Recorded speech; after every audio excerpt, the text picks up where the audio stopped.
En el marco de la próxima celebración de la 35ª Reunión Nacional de Archivos, que se celebrará en nuestra ciudad del 15 al 18 de octubre, se inauguró el pasado 4 de octubre en el Museo del Ferrocarril la exposición Un siglo sin Madero.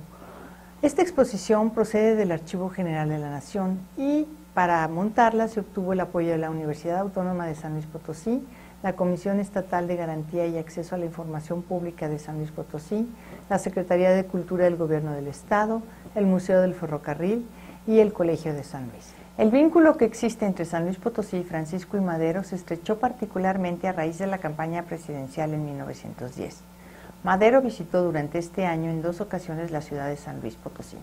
Su presencia fugaz pero decisiva impactó principalmente a los estudiantes del Instituto Científico y Literario.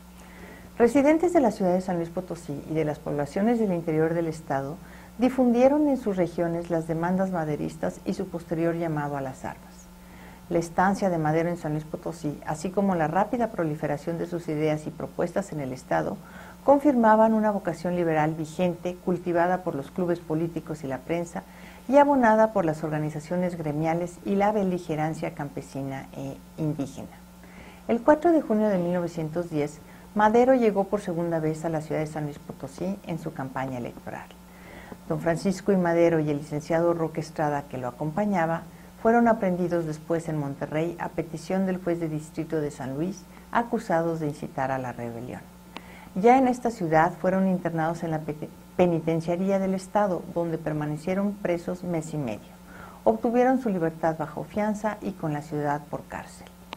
El 12 de julio pasó por San Luis rumbo a Europa, vía Nueva York, el ministro de Hacienda José Limantur. Acudieron a la estación el gobernador Espinosa y Cuevas y Francisco Madero padre. El ministro les aconsejó que los prisioneros solicitaran libertad caucional con la seguridad de que se les concedería sin dificultad alguna.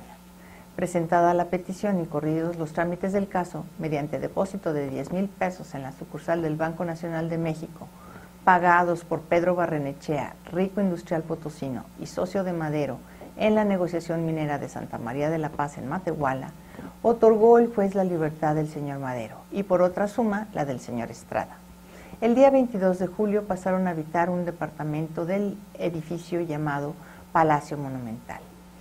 El 4 de octubre se promulgó el decreto que declaraba presidente y vicepresidente electos a Porfirio Díaz y a Ramón Corral respectivamente. Unas semanas antes, en el mes de septiembre, los antirreeleccionistas que habían previsto estos resultados preparaban la insurrección. Para el doctor Cepeda en San Luis Potosí y Gustavo Madero en México, el levantamiento debió de hacerse el 15 de septiembre. Pero Francisco y Madero lo juzgó inoportuno frente a las representaciones extranjeras en los festejos del centenario. En Tancanwitz, las autoridades recibieron una denuncia del proyecto de insurrección. Ponciano Navarro, con un ejército de 700 hombres, tuvo que disolver sus fuerzas. Gustavo Madero fue aprehendido en la Ciudad de México y a los pocos días recobró su libertad. A principios de octubre llegó Francisco Cosío Robelo con un recado de Gustavo Madero para su hermano Francisco. En él le señalaba la urgencia de abandonar la ciudad de San Luis. Madero, con ayuda de Julio Peña, tomó el tren en la estación Peñasco la mañana del 6 de octubre. Llegó a Laredo el 7 por la mañana y de ahí pasó a San Antonio, Texas, en donde le dieron alcance Roque Estrada y el doctor Cepeda. Madero y sus allegados habían preparado los términos del llamado Plan de San Luis durante su estancia en la capital potosina. Su redacción definitiva se concluyó en San Antonio, Texas, y fue fechado el 5 de octubre de 1910 y situado en la ciudad de San Luis. Este documento se ha reconocido como el que dio inicio a la Revolución Mexicana.